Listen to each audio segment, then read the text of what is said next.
أعوذ بالله من الشيطان الرجيم. بسم الله الرحمن الرحيم. الحمد لله رب العالمين والعاقبة للمتقين، ثم الصلاة والسلام والتحية والإكرام على سيد الأنبياء والمرسلين سيدنا ومولانا أبي القاسم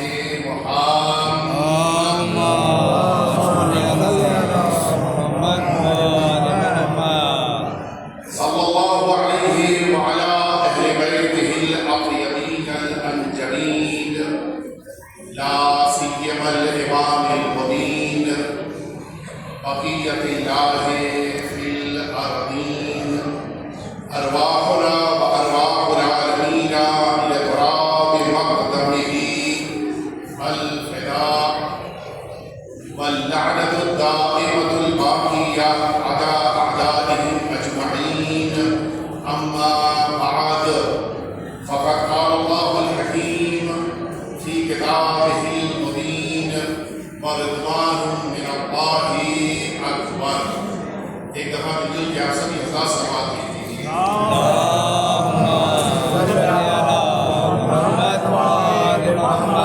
حضرات محترم، اللہ رب العزت نے اس روئے زمین پر تمام زمینوں کو ایک جیسا نہیں قرار دیا ہے. کچھ زمینوں کو بقیہ زمینوں پر فضیلت دی ہے، اور یہ فضیلت زمین کی نہیں ہے، اس زمین کے ساکن کی بنا پر.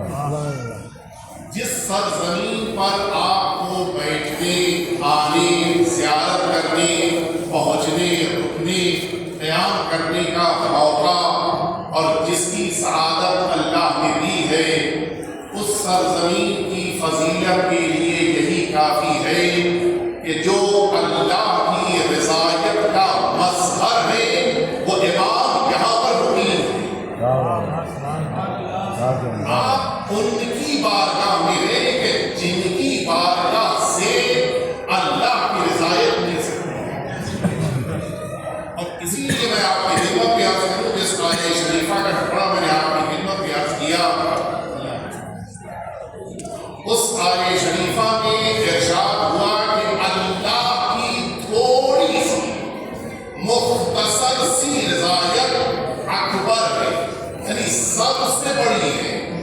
آپ انصاف سے بتائیں، آپ نے نماز پڑھی اللہ کی رضا حاصل کرنے کے لیے، آپ نے مجلس میں شرکت کی اللہ کی رضا پانے کے لیے، آپ نے روزہ رکھا اللہ کی رضا میں جانے کے لیے.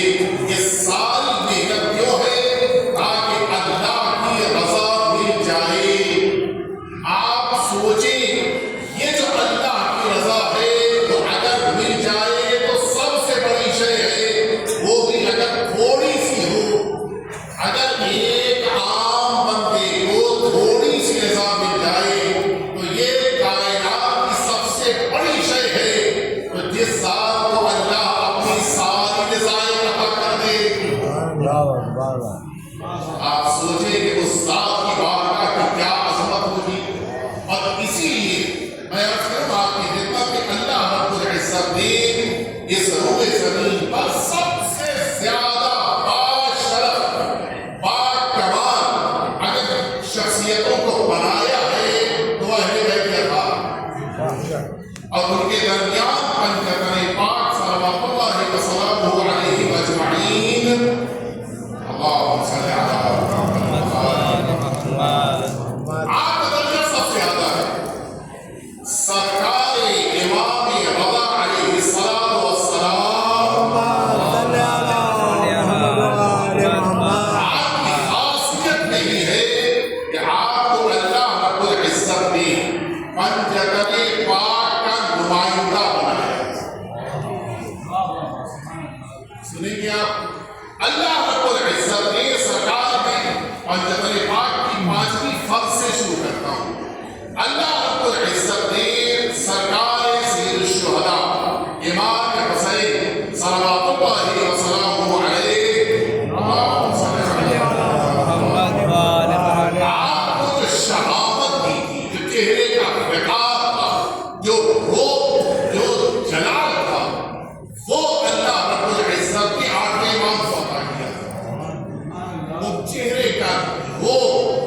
چہرے کی شہامت تھی کہ جو سرکار سے شہداء کے 8ویں امام کے پاس ہے۔ اسی طرح سے ہمارے دوسرے امام حسن مجتبی علیہ السلام آپ کی سخاوت بے مثال تھی۔ مدینہ طیبہ میں آپ واقف ہیں، جس کو بھی مدینہ طیبہ میں قدم جس نے رکھا، اگر کوئی ضرورت ہو کہا جاتا تھا کہ مولا کا دربار ہے، مولا کا دسترخوان ہے، مولا کا بیت الشرف ہے، چلے جاؤ تمہاری ہر ضرورت پوری ہو جائے گی۔ اور یہ عجیب ہے، وہی سخاوت جو اللہ نے دوسرے امام کو عطا کیا، وہی سخاوت ہمارے 8ویں امام کے پاس، اور وہ بھی آج تک باقی ہے۔ آپ بذات یقیناً یہاں تشریف لائے ہیں، یقیناً مولا کے دسترخوان پہ آپ گئے ہوں گے۔ جس عزت احترام اور ادب کے ساتھ اس دسترخوان پہ آپ کی خدمت میں غذا پیش کی جاتی ہے، واقعاً لگتا ہے کہ مولا کی بارگاہ میں بیٹھ کر یہ مہمان ہے جو مولا کے دسترخوان سے دے رہا ہے۔ صحابہ آپ محسوس فرمائیں، اور اب آئیے میں آپ کی خدمت میں لے کر چلوں اور پنجتن پاک کی عظیم الشان ذات سرکار امیر المؤمنین حضرت علی بن ابی طالب علیہ السلام۔ توجہ فرمائیے، اللہ رب العزت نے 8ویں امام کو امیر المؤمنین کا نام بھی دیا ہے۔ جو مولا کا نام ہے وہی 8ویں امام کا نام، اور ساتھ ہی ساتھ جس طرح سے اللہ رب العزت نے سرکار امیر المؤمنین کو اپنی رضایت کا مظہر بنایا۔ ان اللہ اشتری من المؤمنین انفسهم، قرآن مجید 2 جگہ پر اعلان کر رہا ہے کہ مؤمنوں کے نفسوں کو اللہ نے خریدا۔ سارے مفسرین نے لکھا شب ہجرت اللہ رب العزت نے امیر المؤمنین کے نفس کو لے کر اپنی رضایت امیر المؤمنین کے حوالے کیا۔ یہ عجیب اللہ کا انتظام اور اہتمام ہے۔ پہلے امام کو اللہ نے اپنی رضایت کا مظہر بنایا، 8ویں امام کا نام رکھا تو لقب رضا قرار دیا۔ کیا شباہتیں ہیں پنجتن پاک کے درمیان 3 معصوم۔ چوتھی شباہت سنیں گے آپ، کس سے ہے؟ وہ عظیم الشان شہزادی کہ جن پر کائنات اگر نچھاور ہو جائے، نثار ہو جائے، پھر بھی سیدہ کا حق ادا نہیں ہو سکتا۔ سرکار رسالت ماں حضور ختمی مرتبہ حضرت محمد مصطفیٰ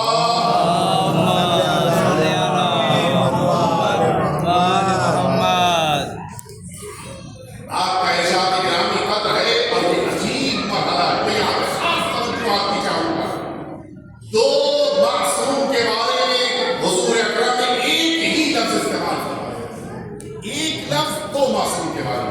پہلی شخصیت حضور اکرم نے فرمایا اپنی بیٹی کے بارے میں، فرماتے فاطمہ بضعۃ منی، فاطمہ میرا ٹکڑا ہے، بضعہ یعنی ٹکڑا۔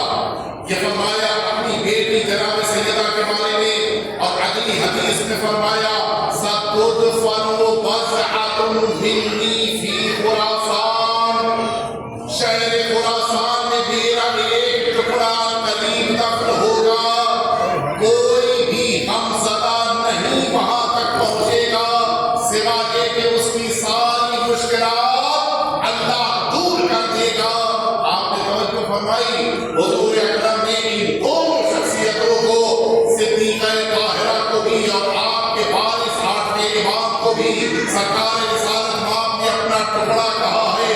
اگر مدینے جاؤ تو وہاں بضعۃ الرسول، اگر خراسان آ جاؤ تو یہاں بھی بضعۃ الرسول ہے۔ اللہ کے رسول کا ٹکڑا، یہ شخصیت یہاں پر موجود ہے۔ خود رسالت ماں نے فرمایا ہے۔ یہ ہو گئی 4 شباہتیں۔ 5ویں شباہت خود رسالت ماں سے ہمارے 8ویں امام کی خصوصیتوں میں یہ خاصیت بیان کی جاتی ہے کہ آپ چلنے کا انداز اور آپ کی گفتگو کا انداز رسالت ماں کے جیسا تھا، اور یہ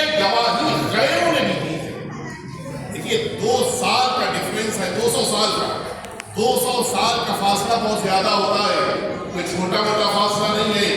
اس کے باوجود جب اسی شہر خراسان میں ہمارے 8ویں امام نے نماز عید کے لیے اپنے بیت شرف سے باہر قدم رکھا، یہ قدم مبارک باہر نکلے، سارے مؤرخین نے لکھا ایسا لگ رہا ہے کہ رسول اللہ اپنے بیت شرف سے نکل کے نماز کے لیے جا رہے ہیں۔ امامہ رسول اللہ کا، عبا رسول اللہ کی، چال رسول اللہ کے جیسی، جسم مبارک رسول اللہ کا جیسا، آپ سمجھے اللہ نے 8ویں امام کو رسول اللہ کا شبیہ بنایا۔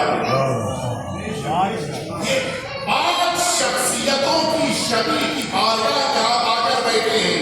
اب آپ انصاف سے بتائیں، آپ کتنی تمنا کرتے ہیں کہ رسول اللہ کی بارگاہ میں پہنچ جائیں؟ کتنی تمنا ہے کہ امیر المومنین کی بارگاہ کا رسائی ہو جائے؟ کیا آرزو ہے کہ جناب سید عالمیان کی قبر مبارک کی زیارت میسر ہو جائے؟ کتنی تمنا ہے امام حسن مصطفیٰ کی بارگاہ تک پہنچ جائے؟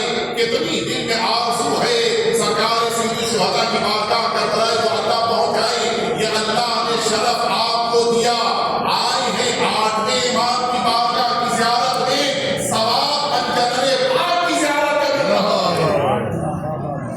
ایک دفعہ اور بالکل کے سلوات بھیجتے ہیں۔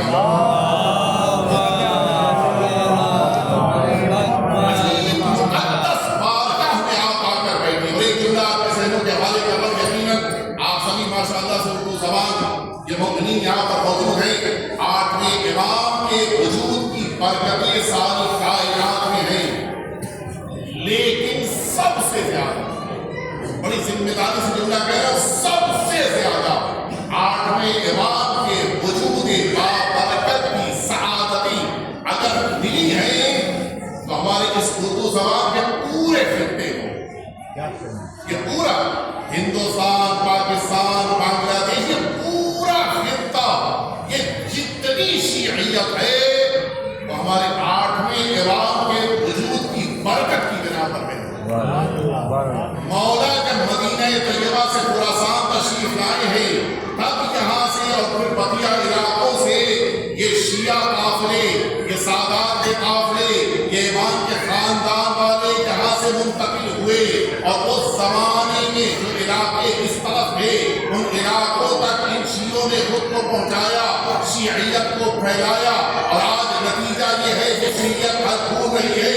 ساری دنیا کی شیعیت میں سب سے نمایاں اگر کوئی شیعیت ہے تو یہی اردو زبان والی شیعیت ہے۔ ہماری جان نثار ہو جائیں آقا پر، منصب قربان ہو جائیں مولا پر، مولا آپ خراسان کے اندر تشریف لائے، پورے علاقے میں شیعت پھیل گئی ہے۔ مولا کے وجود کی برکت ہے۔ بس میں اپنی گفتگو کا آخری پڑاؤ کی طرف لے کر آ گیا، اس لیے مجھے سفر میں نکلنا ہے، لیکن میں جملہ کہہ کے عرض کرنا چاہتا ہوں، توجہ فرمائیں، مولا عطا کرتی ہے۔ ابو حبیب کا نام بظاہر آپ حضرات نے سنا ہوگا، 201 ہجری قمری کا واقعہ میں عرض کر رہا ہوں۔ ابو حبیب اسی آپ حضرات گئے ہیں نیشا پور کے اطراف کے ایک گاؤں کا رہنے والا انسان، خواب دیکھا، گیا ہے وزن رسالت آپ نے اور حضور اکرم کے سامنے ایک طرف رکھا ہے، اس میں کھجوریں ہیں۔ حضور اکرم نے اپنے دست مبارک کو آگے بڑھایا، ان کھجوروں میں سے چند کھجوروں کو چنا، لے کے اب جو ابو حبیب کے ہاتھ میں رکھا، ابو حبیب نے اس کو لیا، اپنے گھر واپس آ گیا، واپس آ گیا، اور پھر اب جب شمار کیا، کاؤنٹ کیا تو 17 مکمل ہو گئی۔ آپ تھا، رات گزر گئی۔ آپ جانتے ہیں ہماری روایتوں میں ہے کہ شیطان سب کی صورت میں آ سکتا ہے، معصوم کی صورت میں نہیں آ سکتا۔ اگر معصوم خواب میں آئے ہیں تو یقیناً معصوم ہے، یعنی وہاں یہ گنجائش نہیں ہے کہ کوئی غیر آ جائے، بقیہ سب ہو سکتا ہے، کوئی بھی آ سکتا ہے، شیطان کسی بھی شکل میں معصوم کی شکل نہیں بنا سکتا۔ خواب سن میں جب اس نے سوچنا شروع کیا، یہ بات تو بہت بڑی ہے، حضور اکرم کو میں نے خواب میں دیکھا ہے، اس کے معنی ہے کہ رسالت آپ کے دست مبارک سے مجھے کچھ عطا ہونے والا ہے۔ سب نے اپنے علاقے کے لوگوں سے پوچھا کہ کیا رسول اللہ اس علاقے میں آنے والے ہیں؟ واقعہ کب کا ہے؟ 201 ہجری شہادت ہوئی ہے سن 11 ہجری قمری میں. کتنا فاصلہ ہو گیا؟ 189 ایئرس. اتنا لمبا، تقریباً 200 سال کا فاصلہ. بزرگ کا کیا بات کر رہے ہیں؟ رسول اللہ کہاں سے آ سکتے ہیں؟ جواب سنیں گے ابو حبیب کا. ابو حبیب کہتا ہے کہ اگر رسول اللہ آج ہمارے علاقے میں نہیں آ رہے ہیں تو کوئی ایسی ذات آ رہی ہے جو رسول اللہ کی جیسی ہے. اور پھر دوپہر کا خبر پہنچ گئی کہ بغل کے علاقے میں نیشاپور میں رسول کے وارث پہلے کچھ زمانے تک ابھی شیعت کا بول بالا نہیں ہے. لوگوں کی نگاہ میں ایک عالم ہے، ایک شخصیت ہے اہل بیت اقوام کے گھرانے کی، رسول اللہ کے جانشین خاندان کے عالم ہے تو تشریف لا رہے ہیں. اور جس موقع پر نیشاپور پہنچا دوپہر کا وقت آ چکا تھا. مولا نماز مکمل کرنے کے بعد مصلی پہ تشریف فرما ہے. سامنے اسی انداز میں طبق رکھا ہے. جانشین پیغمبر تو پیغمبر کے جیسا ہونا چاہیے. وہاں مسئلہ نہیں ہے کہ تھوڑا بہت فرق ہو جائے چاہیے، نہیں. جانشین پیغمبر پیغمبر کے جیسا ہونا چاہیے. حضور اکرم کی طرح سے تشریف فرما ہے. سامنے تشریف رکھا ہے، کھجوریں موجود ہیں، لوگ آتے جا رہے ہیں، مولا کھجوریں دیتے جا رہے ہیں. اچانک اب ابھی کیا حال نہیں ہے، اب ریئل حقیقی زندگی کا واقعہ. ابو حبیب آگے بڑھے، مولا کے سامنے بڑے ادب کے ساتھ جا کر بیٹھے. مولا ایک ابو حبیب کو رہے، ایک نظر کھجور پہ نہیں ڈالی ہے مولا نے کبھی اس وقت.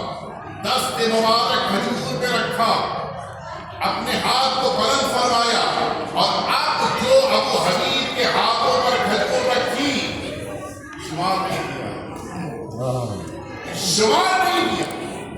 ابو حبیب رات میں جب ہاتھ دیکھا تھا تو گھر جا کے شمار کیا تھا اس نے. یہاں پر جیسے ہی مولا نے دیا فوراً ابو حبیب نے اسی جگہ بیٹھ کر ان کھجوروں کو شمار کرنا شروع کیا. 1 2 5 7 10 12 15 ٹھیک 17، نہ ایک کم نہ ایک زیادہ. ابو حبیب نے کہا یا ابن رسول اللہ کیا یہ ممکن ہے کہ کچھ اضافہ فرما دیں؟ جواب سنیں گے. مولا فرماتے ہیں کہ ابو حبیب اگر خام نے میرے جد نے 17 سے زیادہ دیا ہوگا تو میں بھی عطا کر دیں گا. صلاۃ دیتے محمد والے محمد. اس کے معنی ہے کہ جو مولا کی بارگاہ سے مل رہا ہے وہ مکمل رسول اللہ سے مل رہا ہے. یہ انفرادیت آپ کو دنیا میں کہیں نہیں ملے گی.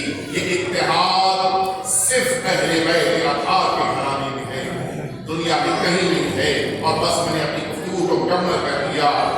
آپ آئے ہیں یقیناً 8 امام کی بارگاہ میں تشریف لائے ہیں. مولا کی بارگاہ میں بیٹھ کر آپ نے اپنی دعائیں، اپنی حاجتیں، اپنی مناجات پیش کیا ہوگا.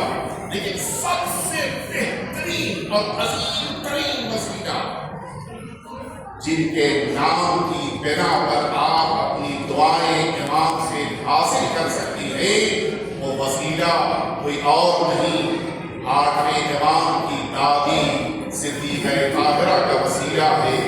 اگر امام کی بارگاہ میں جناب سیدہ کا نام لے لیا جاتا ہے امام کے لیے برداشت کرنا مشکل ہو جاتا ہے. تمام مسائل سیدہ کے امام کی نگاہوں میں آ جاتی ہیں، امام بے چین ہو جاتے ہیں. متعدد واقعات میں امام جس موقع پر جناب سیدہ کا تذکرہ آیا ہے اپنی جگہ سے اٹھ گئے.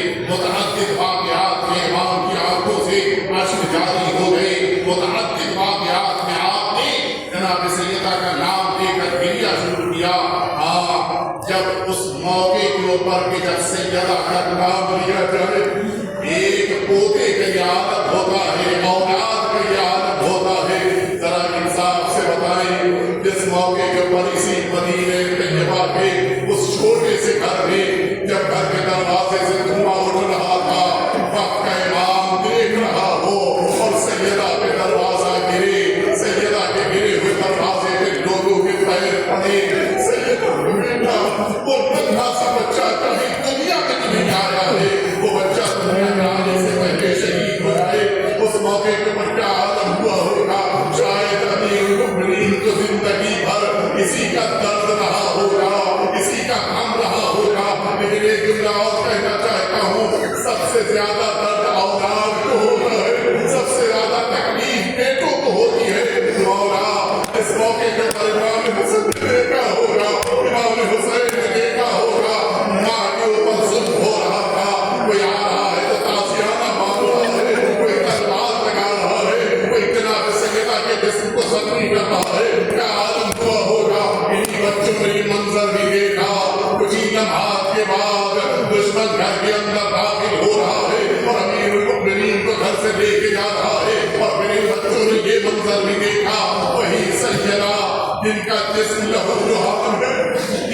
جسم کے اوپر نہ جانے کتنے زخم ہیں، وہی سر پہ عبا ڈال کے وقت کے ایمان کو بچانے کے لیے اپنے بیت شرف سے نکلی ہے۔ بس میں نے مجلس کو مکمل کر دیا، لیکن میں کہوں گا یہ سیدہ یہ مدینہ ہے، آپ اپنے وقت کے ایمان کو بچانے کے لیے نکلی اور جب واپس پڑھی ابھی واپس آئے تھے، لیکن ہائے کربلا اپنی سیدہ اپنے وقت کے ایمان کو بچانے کے لیے اب کتنے سیدی اپنے آئی آواز دے رہی اس امت میں کوئی آگے نہ بڑھا اور یہ کہتا کہ میں رسول کا کلمہ پڑھتا ہوں، رسول کا بیٹا قتل ہو رہا اور بہن پڑھی بھی دیکھتی رہی، چاہے سیدہ نے آواز کی ہو اے مادر گرامی میں اپنے بھائی کو نہ بچا سکی، اے اماں کربلا کے میدان میں میرے بھائی کے قریب آ کر میرے بھائی کی تنہائی کو